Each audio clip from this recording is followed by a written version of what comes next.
As a kid, I spent my summers with my grandparents on the ranch in Texas. I helped fix windmills, vaccinate cattle, and do other chores. We also watched soap operas every afternoon, especially Days of Our Lives. My grandparents belonged to a caravan club, a group of Airstream trailer owners who traveled together around the US and Canada. And every few summers, we'd join the caravan. We'd hitch up the Airstream to my grandfather's car, and off we'd go, in a line with 300 other Airstream adventurers. I loved and worshiped my grandparents, and I really looked forward to these trips. On one particular trip, I was about 10 years old. I was rolling around in the big bench seat in the back of the car. My grandfather was driving, and my grandmother had the passenger seat. She smoked throughout these trips, and I hated the smell.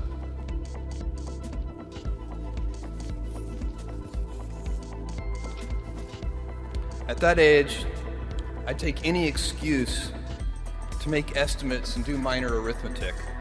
I'd calculate our gas mileage, figure out useless statistics on things like grocery spending. I'd been hearing an ad campaign about smoking. I can't remember the details, but basically the ad said, every puff of a cigarette takes some number of minutes off of your life.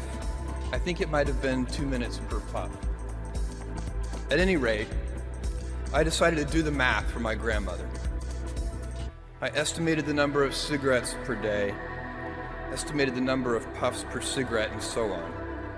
When I was satisfied that I'd come up with a reasonable number, I poked my head into the front of the car, tapped my grandmother on the shoulder, and proudly proclaimed, "At 2 minutes per puff, you've taken 9 years off of your life." I have a very vivid memory of what happened next, and it was not what I had expected. I expected to be applauded for my cleverness and my arithmetic skills. "Jeff, you're so smart. You had to have made some tricky estimates. Figure out the number of minutes in a year and do some division." That's not what happened. Instead, my grandmother burst into tears.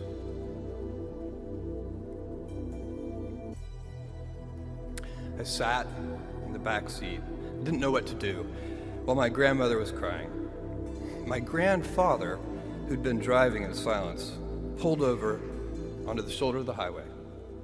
He got out of the car and came around and opened my door and waited for me to follow. Was I in trouble?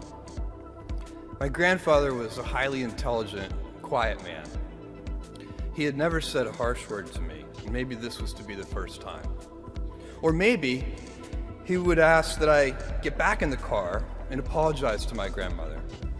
I had no experience in this realm with my grandparents, and no way to gauge what the consequences might be.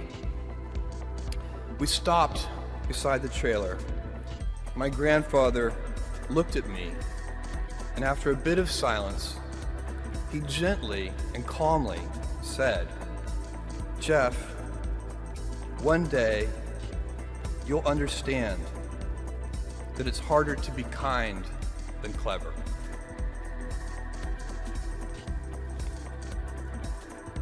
What I want to talk to you about today is the difference between gifts and choices. Cleverness is a gift.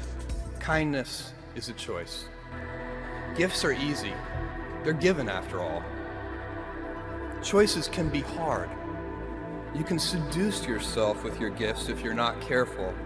And if you do, it'll probably be to the detriment of your choices. This is a group with many gifts. I'm sure one of your gifts is the gift of a smart and capable brain. I'm confident that's the case because admission is competitive. And if there weren't some signs that you're clever, the dean of admissions wouldn't have let you in. Your smarts will come in handy because you will travel in a land of marvels. We humans, plodding as we are, will astonish ourselves. We'll invent ways to generate clean energy, and a lot of it. Atom by atom, we'll assemble small machines that can enter cell walls and make repairs. This month comes the extraordinary but inevitable news that we've synthesized life. In the coming years, we'll not only synthesize it, but engineer it to specifications. I believe you'll even see us understand the human brain. Jules Verne, Mark Twain, Galileo, Newton, all the curious from the ages would have wanted to be alive, most of all, right now. As a civilization, we will have so many gifts, just as you as individuals have so many individual gifts as you sit before me. How will you use these gifts? And will you take pride in your gifts or pride in your choices?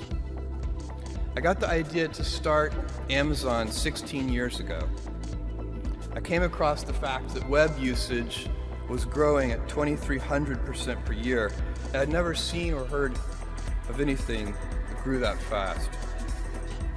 The idea of building an online bookstore with millions of titles, something that simply couldn't exist in the physical world, was very exciting to me. I just turned 30 years old, and I'd been married for a year. I told my wife, Mackenzie, that I wanted to quit my job and go do this crazy thing that probably wouldn't work, since most startups don't, and I wasn't sure what would happen after that. Mackenzie, also a Princeton grad and sitting here in the second row, told me I should go for it. As a young boy, I'd been a garage inventor. I'd invented an automatic gate closer out of cement-filled tires, a solar cooker that didn't work very well out of an umbrella and aluminum foil, baking pan alarms to entrap my siblings. I'd always wanted to be an inventor, and she wanted me to follow my passion. I was working at a financial firm in New York City with a bunch of very smart people, and I had a brilliant boss I much admired. I went to my boss and told him I was going to start a company selling books on the internet. He took me on a long walk in Central Park, listened carefully to me, and finally said, "That sounds like a really good idea, but it would be an even better idea for someone who didn't already have a good job." That logic made some sense to me, and he convinced me to think about it for 48 hours before making a final decision. Seen in that light, it really was a difficult choice, but ultimately, I decided I had to give it a shot. I didn't think I'd regret trying and failing, and I suspected I would always be haunted by a decision to not try at all. After much consideration, I took the less safe path to follow my passion, and I'm proud of that choice. Tomorrow, in a very real sense, your life, the life you author from scratch on your own, begins. How will you use your gifts? What choices will you make? Will inertia be your guide, or will you follow your passions? Will you follow dogma, or will you be original? Will you choose a life of ease, or a life of service and adventure?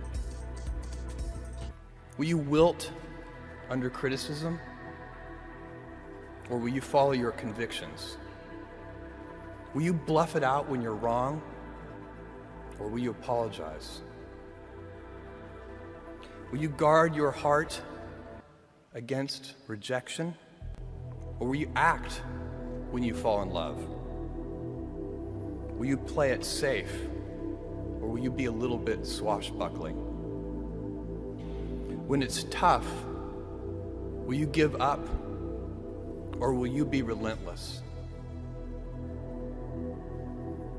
Will you be a cynic, or will you be a builder? Will you be clever at the expense of others, or will you be kind?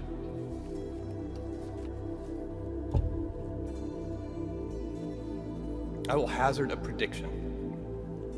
When you are 80 years old, and in a quiet moment of reflection, narrating for only yourself the most personal version of your life story, the telling that will be most compact and meaningful will be the series of choices you have made. In the end, we are our choices. Build yourself a great story. Thank you.